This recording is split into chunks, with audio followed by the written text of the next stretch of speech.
जय हिंद जय भारत। क्या हाल आप सभी की। उम्मीद करते हैं सब अच्छे होंगे, बढ़िया होंगे, अपने अपने घर पर मौज काट रहे हैं। तो देखिए, जैसा कि आपको पता है, इंडिया और अमेरिका के बीच में संबंध जो है ना अच्छे नहीं चल रहे हैं। और इंडिया जो है ना वो अपना रशिया से तेल खरीदना जारी रखे हुए है। और इसी के ऊपर अमेरिका ने इंडिया के ऊपर टैरिफ लगा रखे। 25% तो रेसिप्रोकल टैरिफ है और 25% जो एक्स्ट्रा टैरिफ लगे हैं वो इस बात पर लगे हुए हैं कि इंडिया रशिया से तेल खरीद रहा है। और ये चीज़ अमेरिका को बर्दाश्त नहीं है। अमेरिका ये चाहता है, अमेरिका ये मानता है कि जो इंडिया रशिया से तेल खरीद रहा है उस पैसों से रशिया हथियार बना रहा है और उन हथियारों से यूक्रेन को नुकसान पहुंचा रहा है। अब यूक्रेन को प्रोटेक्ट करने के लिए अमेरिका को फिर से हथियार यूक्रेन को देने पड़ रहे हैं। तो इससे यहाँ पर यूक्रेन को बहुत ज़्यादा नुकसान हो रहा है और इससे अमेरिका खर्चा बढ़ रहा है। तो अमेरिका यहाँ पर ये चाहता है कि जो भी फंडिंग रशिया को आ रही है, चाहे वो किसी भी सोर्सेज से आए, वो यहाँ पर रुक जाए। और इसी वजह से अमेरिका ने इंडिया के ऊपर टैरिफ लगा रखे है कि अमेरिका के टैरिफ की वजह से इंडिया के ऊपर दबाव आएगा और इंडिया यहाँ पर दबाव डालेगा रशिया के ऊपर कि भाई बातचीत की टेबल पर बैठो और इस युद्ध को यहाँ पर ख़त्म कर दो। लेकिन यहाँ पर भारत ने साफ साफ कह दिया है कि भाई ये जो मामला है वो पूरा रशिया का इंटरनल मामला है और हम यहाँ पर बिल्कुल भी नहीं देखेंगे। लेकिन अब यहाँ पर जो है ना अमेरिका इंडिया के बिल्कुल पड़ोस में आ गया है और वो भी वहाँ पर जहाँ पर पिछले साल रिवॉल्यूशन हुआ था और शेख हसीना को सरकार से हटा दिया गया था प्रदर्शनकारियों ने, वो है बांग्लादेश। बांग्लादेश में यहाँ पर अमेरिका की मिलिट्री एक्टिविटी लगातार बढ़ गई है। अभी रिसेंटली यहाँ पर एक एक्सरसाइज की जा रही है जिसमें यहाँ पर 3 देश शामिल है, अमेरिका, बांग्लादेश और श्रीलंका। तो बांग्लादेश और श्रीलंका तो ठीक है, नॉर्मल है, उनका तो यहाँ पर देश भी है। लेकिन अमेरिका यहाँ पर जो है ना चिटागोंग में एक मिलिट्री एक्सरसाइज कर रहा है जिसका नाम है 25-3, कुछ एशिया पैसिफिक इस तरह से नाम है कुछ। तो वो यहाँ पर कर रहा है बांग्लादेश के साथ, जिसमें यहाँ पर अमेरिका का जो C-130J हरक्यूलिस विमान है उसने यहाँ पर लैंड किया है। और अमेरिका के जो चार्ज डी अफेयर्स बांग्लादेश में ट्रेसी जैक्सन, उन्होंने भी यहाँ पर इस चीज़ को इंस्पेक्ट किया है और ये 4 दिन तक चलेगी। और इस चीज़ से यहाँ पर कहीं ना कहीं इंडिया को थोड़ा बहुत कंसर्न होना चाहिए क्योंकि इसका जो बैकड्रॉप है ना वो चौंकाने वाला हो सकता है। तो क्या है इसका बैकड्रॉप, क्यों यहाँ पर अमेरिका भारत के नॉर्थ ईस्टर्न स्टेट्स में इंटरेस्ट ले रहा है और क्यों यहाँ पर बांग्लादेश में जो तख्ता पलट हुआ था पिछले साल उसके पीछे अमेरिका का हाथ है, सब बात करते हैं। लेकिन उससे पहले आप चैनल पर नए हो ना, सब्सक्राइब जरूर कर देना। आपकी एक सब्सक्रिप्शन से हमारे कंटेंट बनाने की मोटिवेशन मिलती है। और आप क्या सोचते हो, क्या यहाँ पर भारत को भी कुछ इस तरह के स्टेप्स लेने चाहिए जैसे कि बांग्लादेश के ऊपर थोड़े बहुत टैरिफ लगाकर या फिर कुछ और किसी और तरीके से दबाव बनाकर? कमेंट सेक्शन में जरूर बताइएगा। तो चलो शुरू कर दो। तो देखिए, अमेरिका यहाँ पर जो है ना जो ऑपरेशन कर रहा है, जो मतलब एक्सरसाइज कर रहा है, उसका नाम है पैसिफिक एंजल 25-3। अब देखिए, ये जो मसला है ना वो यहाँ पर भारत के बिल्कुल पड़ोस में ही मसला है क्योंकि ये जो चीज़ें की जा रही है वो यहाँ पर कहाँ की जा रही है, चिटागोंग में की जा रही है, जो बिल्कुल भारत के नॉर्थ ईस्टर्न स्टेट से लगा हुआ एरिया है और वहाँ पर बांग्लादेश की बॉर्डर भी शेयर होती है म्यांमार के साथ। तो ये जो है ना काफ़ी ज़्यादा सेंसिटिव एरिया है, एक जंक्शन की तरह काम करता है। बॉर्डर है यहाँ पर, इंडिया भी है वहाँ से और बांग्लादेश तो है ही, और साथ ही यहाँ पर म्यांमार का बॉर्डर भी लगता है। तो काफ़ी ज़्यादा सेंसिटिव हिस्सा है और वहाँ पर अमेरिका की तरफ से लगभग 200 के आसपास सैनिक है और एक C-130J सुपर हरक्यूलिस विमान है जो ट्रांसपोर्ट एयरक्राफ्ट है और वो बेस्ड है जापान के यकोटा एयरबेस की तरफ से। तो जापान से यहाँ पर वो आया है और इसी के साथ ही MI-17 हेलीकॉप्टर भी यहाँ पर वो पार्ट ले रहे हैं। और इसी चीज़ को देखते हुए जो अमेरिका की चार्ज डी अफेयर बांग्लादेश में ट्रेसी, उन्होंने भी यहाँ पर इस चीज़ को इंस्पेक्ट किया और बोला कि ये तो बहुत टाइम से चलता हुआ है। लेकिन सबसे इम्पोर्टेंट बात यह है कि टाइगर लाइटनिंग कुछ महीने पहले सिलहट में किया गया था जो बांग्लादेश का एक शहर है। तो कुछ महीने के बाद वापस से एक तरह से एक और मिलिट्री एक्सरसाइज करना, ये कहीं ना कहीं यहाँ पर जो है ना शक की निगाह डालता है इस चीज़ के ऊपर। अभी तो तुमने किया था और फिर से तुमने एक और कर लिया, ये क्या मसला हो तुम्हारा, बार बार तुम यहाँ पर कुछ महीनों के बाद ऐसा करते ही रहोगे क्या? लेकिन एक बात ये है कि ये जो चीज़ें की जा रही है वो अभी भी इंटरिम गवर्नमेंट के अंडर की जा रही है, यानी कि अभी यहाँ पर बांग्लादेश में चुनाव नहीं हुए हैं।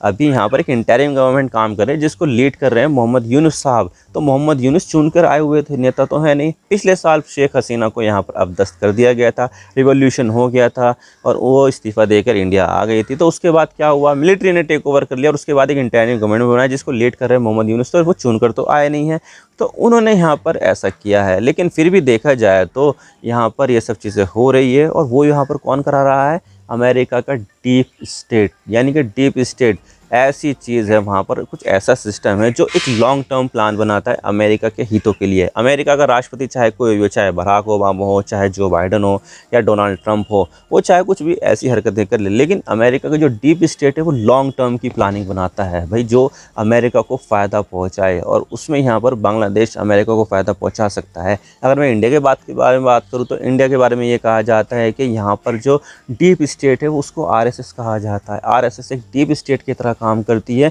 जो भी नेता बनता है वो आरएसएस से ही बनता है, चाहे मोदी जी हो या फिर राजनाथ सिंह जी हो या फिर नितिन गडकरी साहब हो, आरएसएस से निकले हुए नेता है। और साथ ही यहाँ पर रिपोर्ट कार्ड वगैरह जो भी होता है सरकार का, वो सबसे पहले आरएसएस के पास जाता है कि भाई तुमने यहाँ पर क्या क्या काम किया है दिखाओ। तो ये ऐसा कहा जाता है, लोगों के ज़रिए कहा जाता है कि आरएसएस एक डीप स्टेट है जो पूरे इंडिया को कंट्रोल करता है, कैसे यहाँ पर काम करे। और वो एक रजिस्टर्ड संस्था भी नहीं है, उनका यहाँ पर कोई अकाउंट्स नहीं है, ना कुछ है यहाँ पर। तो उसके बारे में यहाँ पर जो है ना डिटेल भी नहीं निकल कर आ सकती, क्योंकि वो रजिस्टर्ड ही नहीं है। तो इस तरह से वो डीप स्टेट काम करता है। और इसी तरह से आरएसएस यहाँ पर जो है ना इसको समझा जाता है कि इंडिया में डीप स्टेट है। तो ये है, लेकिन यहाँ पर जो डीप स्टेट है ना अमेरिका का, वो यहाँ पर कहीं ना कहीं इंडिया को यहाँ पर नुकसान पहुँचा सकता है। वो कैसे, अभी बात करते हैं उसके बारे में भी। आपको याद होगा कि पिछले साल शेख हसीना की सरकार होती थी, लेकिन अगस्त में यहाँ पर इतने ज़्यादा प्रोटेस्ट होते हैं कि उसको अपना पद छोड़कर भागना पड़ता है देश से। और पता है आपको कि बांग्लादेश में यहाँ पर कैसे कैसे कांड हुए। वहाँ पर जो लोग थे वो प्रेसिडेंट्स हाउस में घुस गए, संसद में घुस गए, और ना जाने क्या क्या किया। और उसके बाद यहाँ पर शेख हसीना को लगा कि भाई अब तो देश चलाना मुश्किल होने वाला है, तो इसलिए देश छोड़कर भाग जाते हैं। तो वो यहाँ पर इंडिया में आ गई है और अभी तक भी यहाँ पर इंडिया में ही रह रही है।